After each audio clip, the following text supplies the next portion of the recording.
Ճշմարտության նկատմամբ սեր պետք է ունենանք, նաև հավատք։ Ճշմարտությունը Աստծո խոսքն է, ճշմարտությունը Աստծո պատվիրանն է, ճշմարտությունը եղբայրներ քույրեր,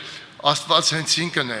եւ կյանքն է։ Ես եմ ճանապարհը, ճշմարտությունը եւ կյանքը։ Եվ դրա համար գրված է եղբայրներ քույրեր, որ մարդիկ, որոնք որ սդությունը ճշմարտությունից ավելին սիրեցին,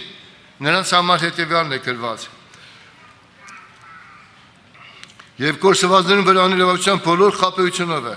քանի որ անոնք ճշմարտության սերը չընդունեցին, որպեսզի փրկվին։ Ճշմարտության սերը չընդունեցին, չսիրեցին ճշմարտությունը, ճշմարտության սերը, որը քարոզվում էր, որը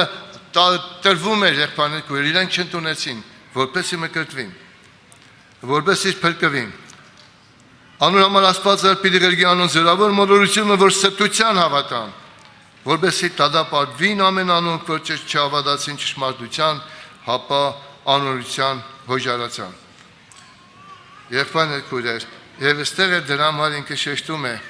հոգին սրբելով է եւ ճշմարտության հավատքով է։ Առանց հոգու մեր սրտի մեջ սրբությունը չի կարող, նա է այդ սրբությունը տնողը, նա է Սուրբ Հոգին է մեզ սրբացնողը, Հիսուսի անունով, այդ հավատքով, այդ խոսքով, այդ ճշմարտությունով, այդ հայտնությունով ամեն ինչ կատարում է Սուրբ Հոգու միջոցով եւ ասում է Սուրբ Հոգով, հոգով եւ ճշմարտության հավատքով է։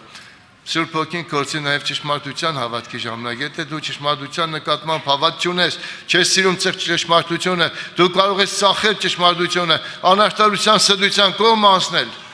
Քո հոգին այդպիսի ուղղվածություն ունի, ուրեմն դու չես կարողանա Սուրբ Հոգով սրբվել։